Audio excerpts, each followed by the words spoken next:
रुको, ने पहले ये सवाल सोचो। By next year I will have been learning English for 5 years। क्या आप जानते हैं कि इस जुमले में कौन सा टेंस इस्तेमाल हुआ? और क्या आप जानते हैं कि ये जुमला सिंपल फ्यूचर से कैसे अलग है? और सबसे इम्पोर्टेंट, क्या आप जानते हैं कि ये टेंस ड्यूरेशन और डेडलाइन दोनों एक साथ एक्सप्रेस करता है? ज्यादातर स्टूडेंट्स पूरी जिंदगी इंग्लिश पढ़ते हैं, लेकिन फ्यूचर परफेक्ट कंटिन्यूअस टेंस उन्हें कभी समझ नहीं आता, और यही वजह है कि उनकी इंग्लिश हमेशा इनकम्प्लीट लगती है। ये वो टेंस है जो ये बताता है कि फ्यूचर में किसी डेडलाइन तक कोई काम कितने वक्त से लगातार चल रहा होगा।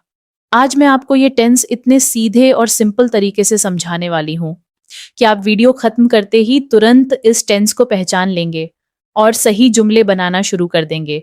तो शुरू करते हैं, क्योंकि आज का ये लेसन आपकी इंग्लिश को हमेशा के लिए कंप्लीट करने वाला है। पहले उस जुमले का राज खोलते हैं जो इंट्रो में पूछा था। By next year I will have been learning English for 5 years। इस जुमले में दो चीजें एक साथ हैं। नंबर 1, ड्यूरेशन, फॉर 5 years, 5 साल से चल रहा है।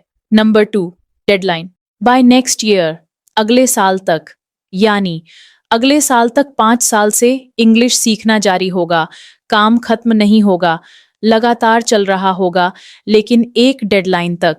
यही है फ्यूचर परफेक्ट कंटिन्यूअस टेंस का असली काम। तो अब सीधा अपने टॉपिक पर आते हैं।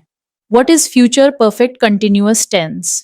Future perfect continuous tense is a tense that is used to describe an action that will have been continuously happening for a specific period of time before a certain point in the future.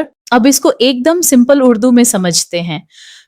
Future perfect continuous tense वो tense है जो ये बताता है कि future में किसी खास डेडलाइन तक कोई काम एक स्पेसिफिक ड्यूरेशन से लगातार चल रहा होगा।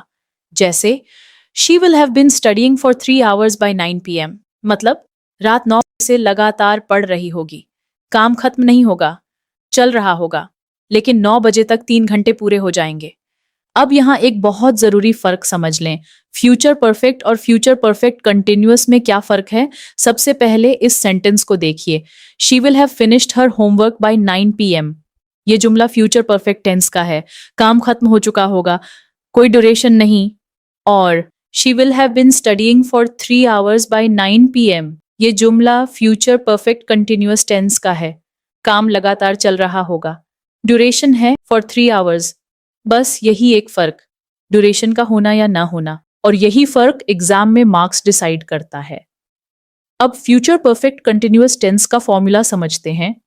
Formula: subject plus will have been plus verb ING form plus object.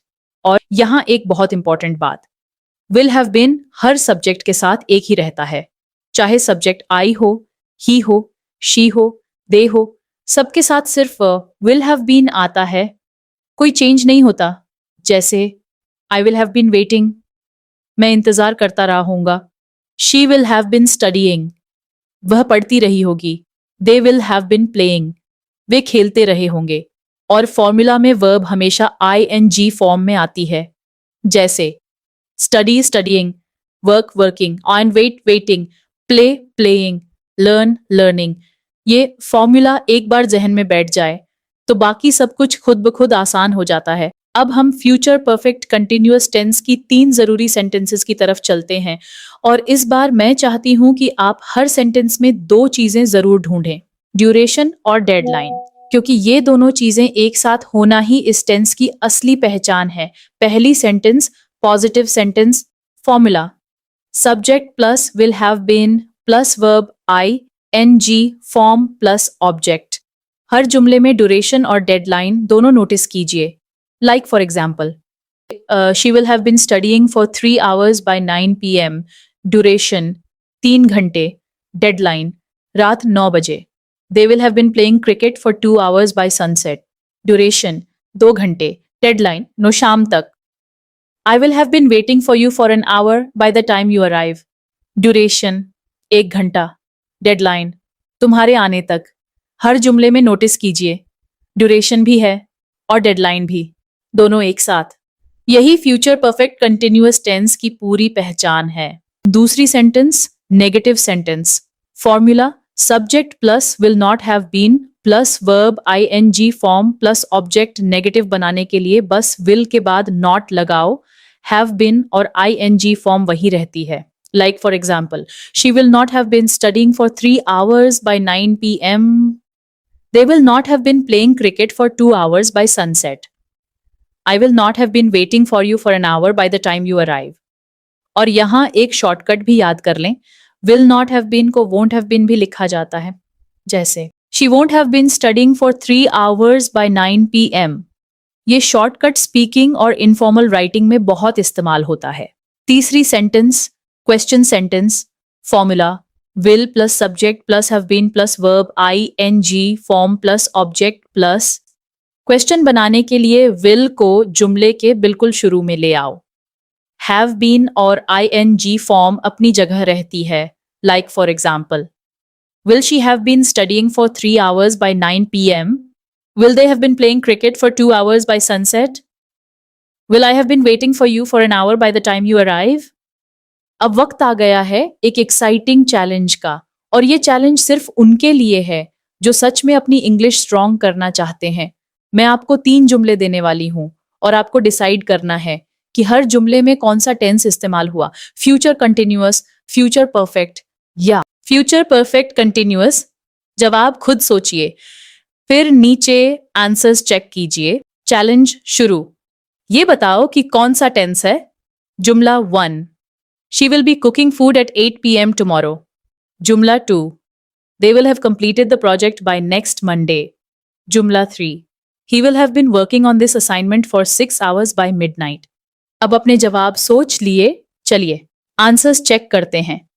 जवाब 1, She will be cooking food at 8 p.m. tomorrow. ये सेंटेंस फ्यूचर कंटिन्यूअस टेंस का है क्योंकि at 8 p.m. tomorrow एक खास वक्त है. उस वक्त काम चल रहा होगा. कोई ड्यूरेशन नहीं, कोई डेडलाइन नहीं, सिर्फ खास वक्त पर काम जारी होगा, इसीलिए फ्यूचर कंटिन्यूअस. जवाब 2, दे will have completed the project by next Monday.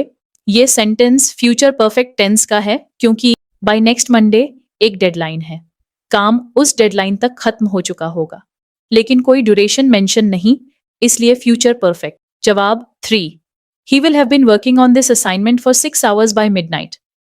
ये sentence future perfect continuous tense का है क्योंकि 2 चीजें एक साथ हैं. Duration for 6 hours, deadline by midnight. काम लगातार चल रहा होगा, इसलिए फ्यूचर परफेक्ट कंटिन्यूअस. चलिए अब कमेंट में बताइए कि आपका स्कोर क्या रहा. अच्छा, और एक फाइनल गोल्डन रूल याद कर लें. जब भी कोई फ्यूचर सेंटेंस सामने आए, खुद से ये 3 सवाल पूछिए. पहला, क्या काम किसी खास वक्त पर चल रहा होगा? अगर हाँ, फ्यूचर कंटिन्यूअस. दूसरा, क्या काम किसी डेडलाइन तक खत्म हो चुका होगा? अगर हाँ, फ्यूचर परफेक्ट. तीसरा, क्या काम किसी डेडलाइन तक एक ड्यूरेशन से लगातार चल रहा होगा? अगर हाँ, फ्यूचर परफेक्ट कंटिन्यूअस. बस ये 3 सवाल और आप कभी भी फ्यूचर टेंस फैमिली में कंफ्यूज नहीं होंगे. अगर ये वीडियो हेल्पफुल रही, लाइक करें.